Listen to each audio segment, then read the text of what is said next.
The Great Iguana Caper. Burp. In the soft, buzzing chaos of a suburban morning, Stanley Pibbles stood outside Pet-o-Rama, gripping a half-eaten muffin and wondering if he could legally fake a medical emergency before noon.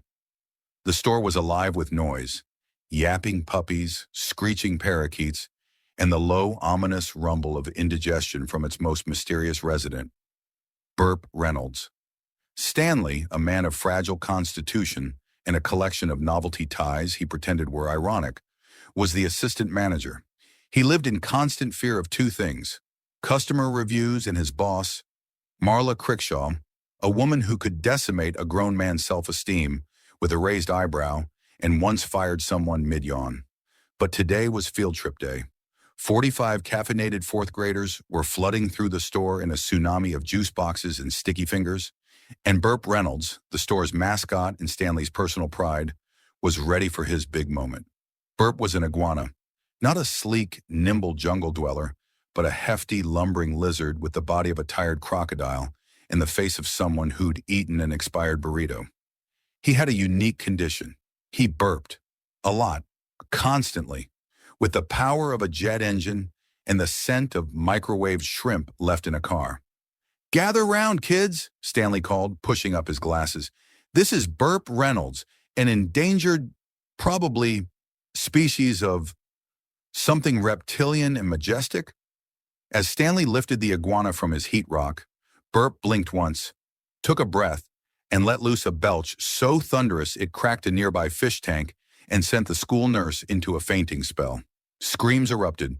One child live-streamed the chaos on Fizzle Talk with the caption, "Lizard blows up pet store, #Burpocalypse." Burp, startled by the sound of his own digestive demon, launched himself off Stanley's arm, knocked over a bag of hamster feed, and scuttled out the front door like a greased watermelon. Stanley sprinted after him, muffin forgotten, shoelaces wildly flapping. By the time he reached the sidewalk, Burp was gone. So was his dignity.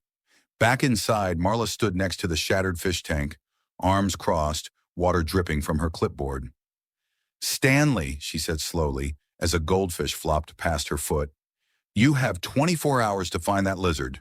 If not, you're fired. And I swear I will replace you with that intern who talks only in hashtags." Stanley nodded, gulped, and turned to face the city, which now held one burping reptile, 9,000 views, and a man in a novelty tie with absolutely no plan. Escape and panic. Stanley Pibbles was not built for running. He was built for shelving dog sweaters, managing birdseed inventory, and quietly panicking in a break room. But with Burp Reynolds on the loose, Stanley found himself sprinting through the neighborhood like a man whose Fitbit had just offered him a cookie.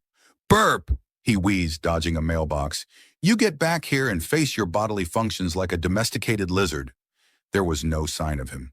Just a faint greenish vapor in the air, and the distant echo of something that sounded like a muffled trombone being sat on.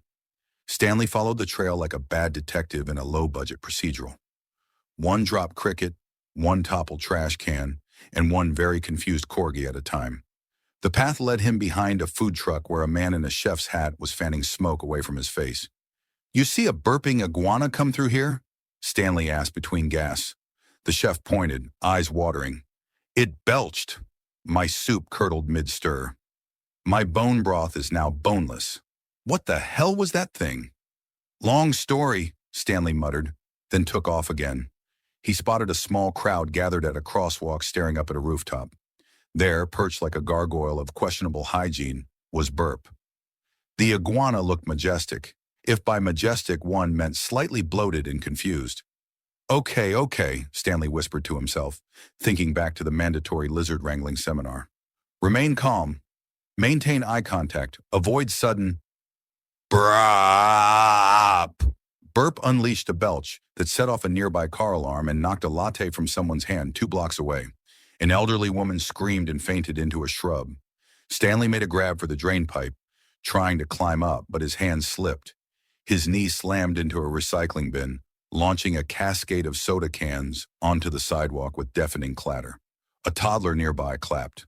A man in a Bluetooth headset called 911, and Burp, annoyed by the commotion, leapt down to a parked ice cream truck and vanished into the urban jungle once more. Stanley collapsed onto the pavement. That's when the text came. Marla. Status update? He stared at it. Then another text followed. Actually, don't tell me. I'll assume it's worse than I imagine.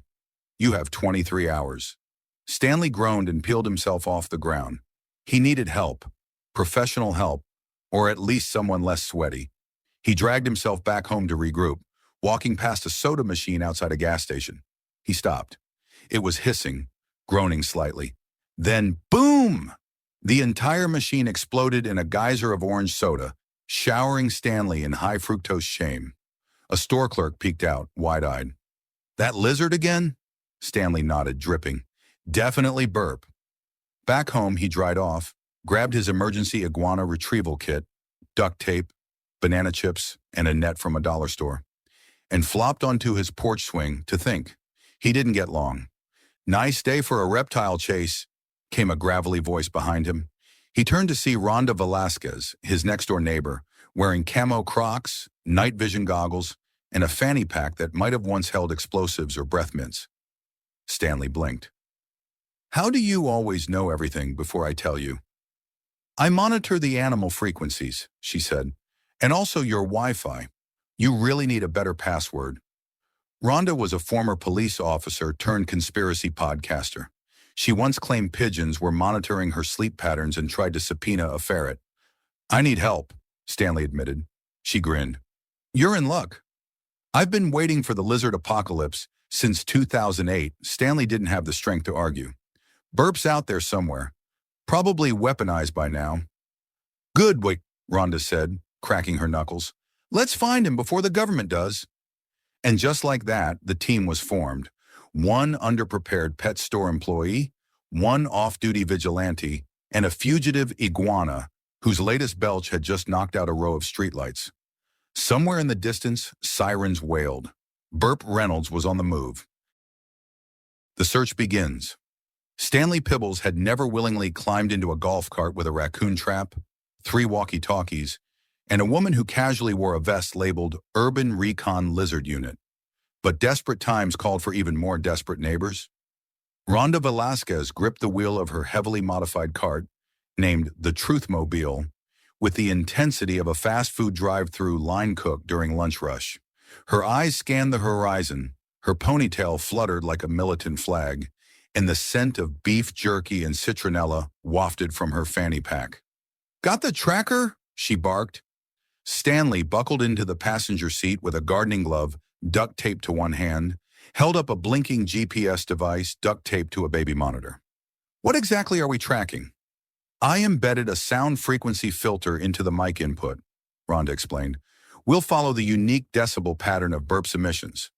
Anything between car horn and mid-sized explosion should ping. Stanley blinked. That's disturbingly competent. I watch a lot of NCIS Iguana Unit. They rolled out. Lead number 1, the yoga studio.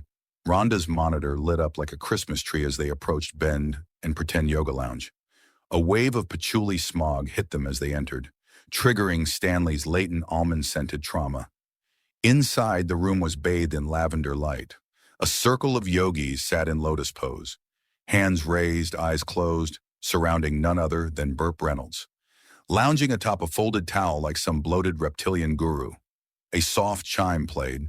The instructor, wearing a tank top that read "Stretch Goals," turned to them. Welcome. You must be here to find inner peace. I'm here to find my lizard, Stanley said, stepping forward. Shh, the instructor whispered. He is teaching us the importance of breath. As if on cue, Burp inhaled deeply and released a belch that reverberated off the mirrors, knocking over a bonsai tree. Did that just vibrate my soul? Asked one woman, tears in her eyes. He's become more than lizard, the instructor said reverently. He's a guru gator. Not a thing, Rhonda muttered. Stanley took a cautious step forward, crinkling a bag of banana chips. Burp perked up, then darted between 2 mats and out the side door. Rhonda kicked the door open, tossed a smoke bomb, Why she had one was never explained, and shouted, "He who burps, runs!" Lead number 2. The Deli. Burp's trail led them to Sal's Original Deli and Notary, a tiny place famous for signing legal documents with a side of brisket. As soon as they entered, the scent of pastrami smacked them like a hot towel.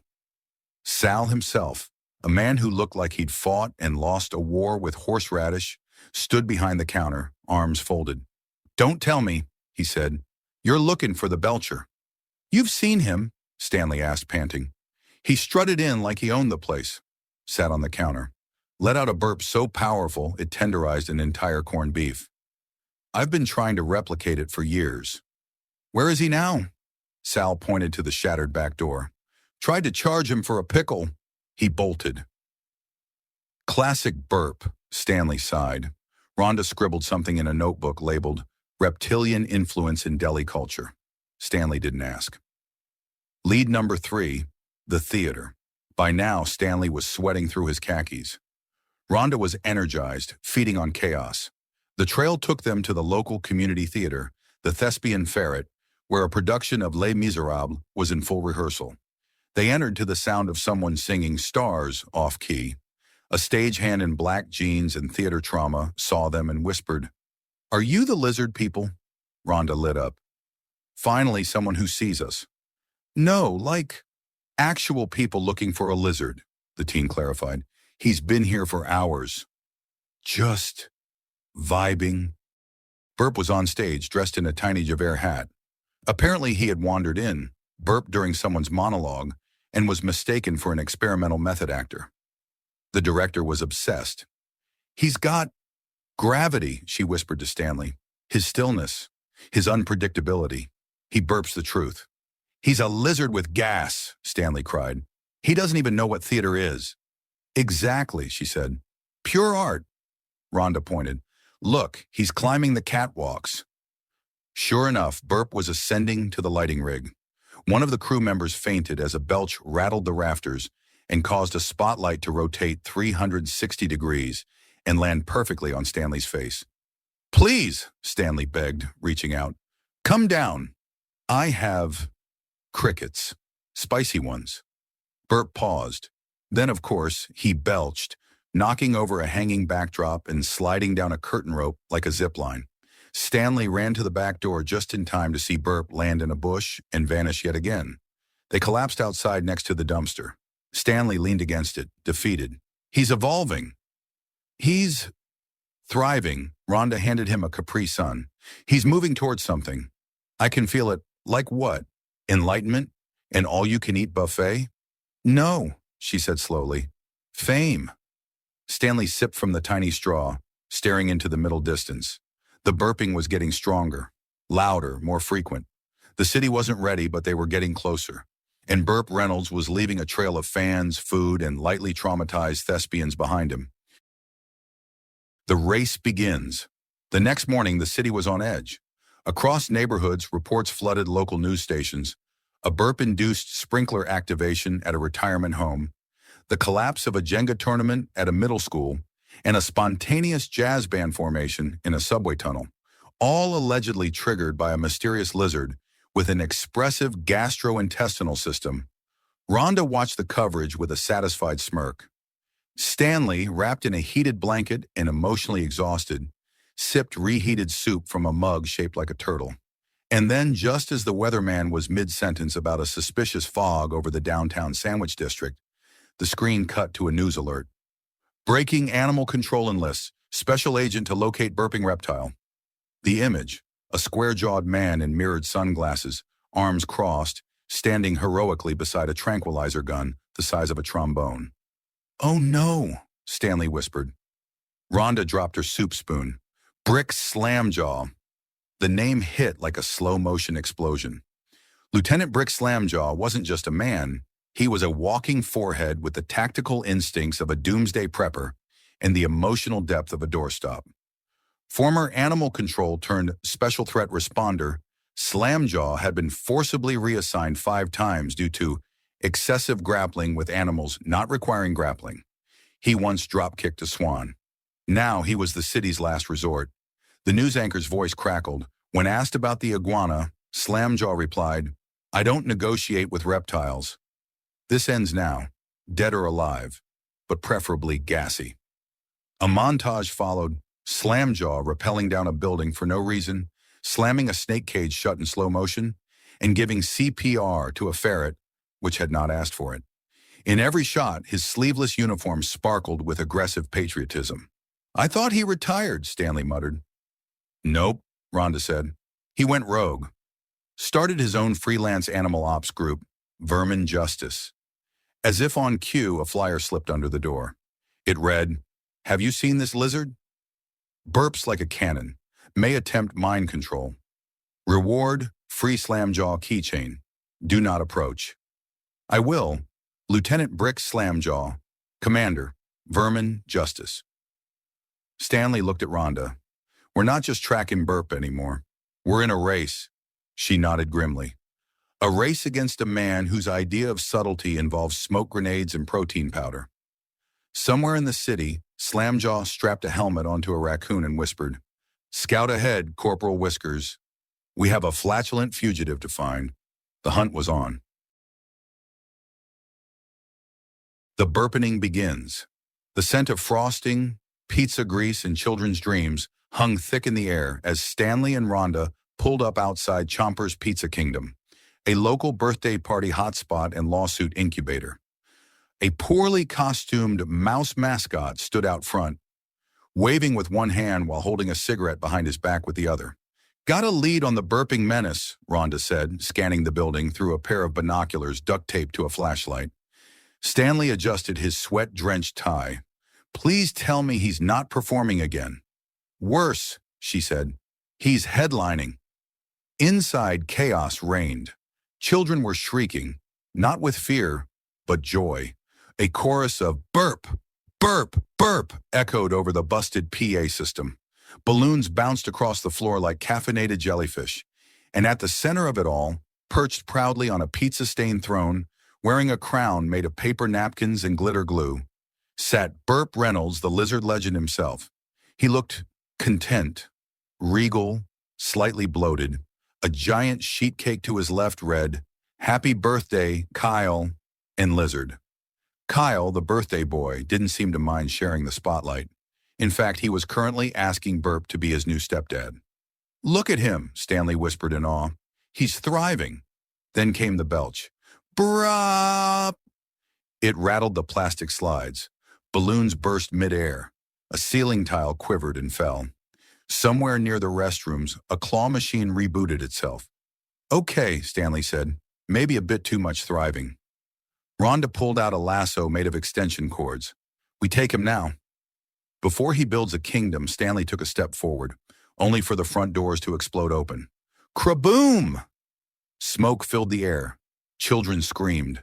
A Chuck E. Cheese knockoff animatronic short-circuited and started singing "Happy Birthday" in reverse.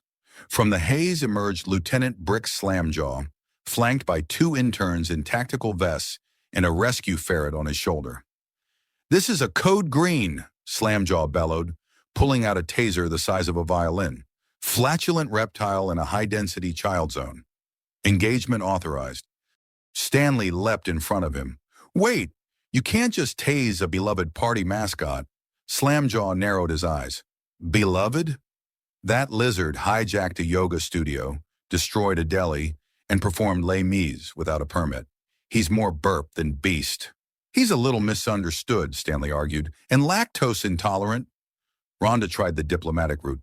"You'll never take him alive, Slamjaw." "I'm not aiming for alive," he said, charging the taser. Burp, sensing the rising tension, or perhaps just digesting cake, stood tall on his greasy cardboard throne. And then it happened. The burp-penning. Burp took a deep breath. The lights flickered. The air grew still.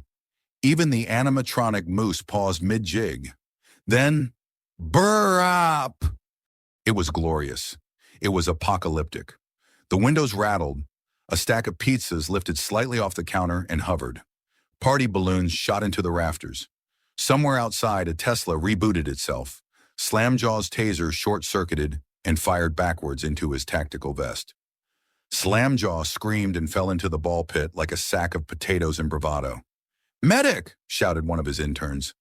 "There are no medics," Rhonda whispered. "Only Burp." Children screamed with joy and began pelting Stanley with cake, assuming it was part of the entertainment. A clown sobbed in the corner, muttering, "He burped my soul between squeaky horn honks." Burp waddled over to Stanley, eyes heavy, belly round like a burp-powered weather balloon. He blinked slowly and let out a tiny, almost polite "erp," his way of saying, "I've peaked." Stanley knelt beside him. "You okay, buddy?" Burp nuzzled Stanley's knee, then lazily rolled over onto a pile of loose cheese. "He's done," Stanley said. "He's burped himself out." Rhonda helped Slamjaw out of the ball pit, who coughed and groaned. "I saw things in there. A Capri Sun with teeth." "Yeah," Rhonda said, patting his back. "It gets weird." Stanley looked around at the stunned crowd, the ruined birthday cake, and the ferret trying to revive a pepperoni with chest compressions, and he smiled. "Let's take him home." The ride back was quiet.